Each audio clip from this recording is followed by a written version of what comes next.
I've recently started composing my Piano Etude number 8. Let's first listen to what I've written so far.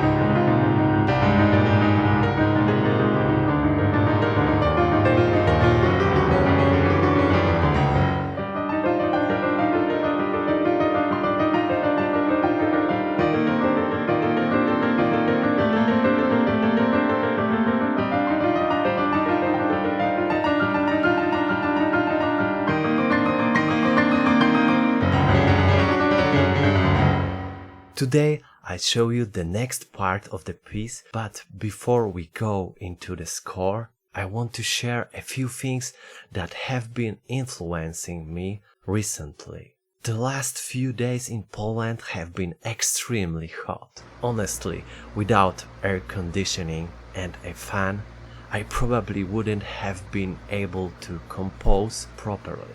Still, I managed to keep working on Etude number 8 despite that.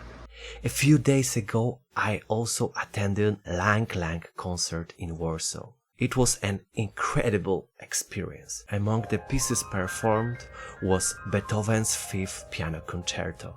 This work is very special to me because it was one of the first pieces I listened to obsessively when I was a teenager, starting to compose. Sometimes I think about how strongly those early musical impressions stay with you. I believe they are one of the reasons I'm still writing music today. I also find myself asking a question quite often.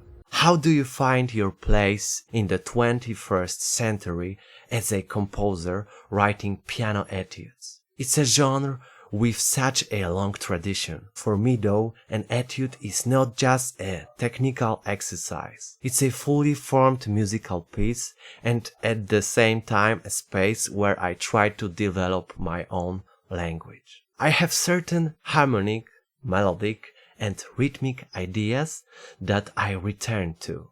But with each new etude, I try to go a step further and discover something new. Now let's go back to the score. The first fragment sounds like this.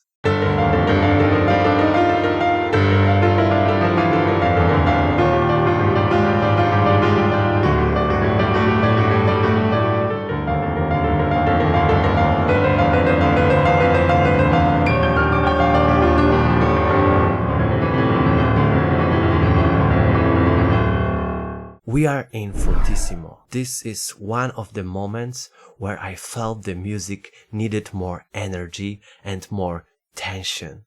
That's why the right hand returns to the main motif from the beginning of the piece, while the left hand drives continuous 16th note motion up and down, supported by octave accents. In the next two measures, the right hand continues the main motif, only changing pitch placement, while the left hand begins each bar with an octave before returning to the following sixteenths. Then suddenly we shift to mezzo piano.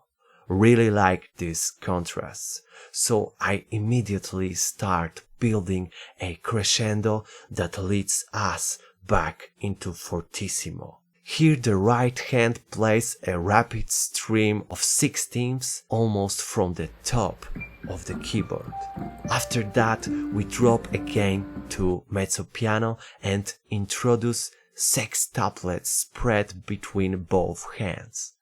I wanted them to sound effective but still remain technically comfortable to play. I built a crescendo up to fortissimo, pause briefly on a held note, and then we move forward.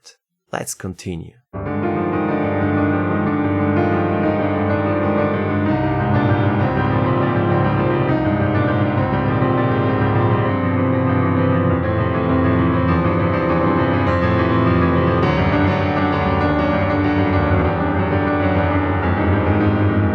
I return to one of the main ideas of this etude: displaced accents in both hands. This time, however, there are also unexpected changes of meter. First 7/8, then 3/4, and then back to 4/4. I wanted to slightly disrupt the sense of stability before bringing everything back into balance again. This leads us to the final fragment of today's section.